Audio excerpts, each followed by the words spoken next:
नमस्कार union state wise president पत्रिका शर्मा।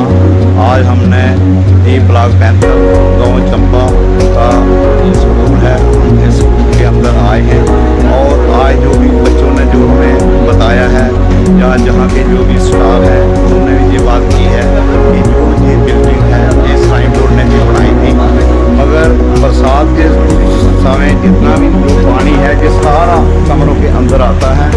और मैं श्राइन बोर्ड के सीईओ साहब को भी ये अपील करना चाहता हूँ कि इसकी जो भी बिल्डिंग की जो भी जो रिपेयर है वो जल्द से जल्द की जाए, ताकि ये बच्चे जो बारिश के अंदर बहुत ही ज़्यादा परेशान होते हैं। ये स्कूल है चंबा और तहसील कटरा डिस्ट्रिक्ट रियासी के अंदर ये स्कूल आता है।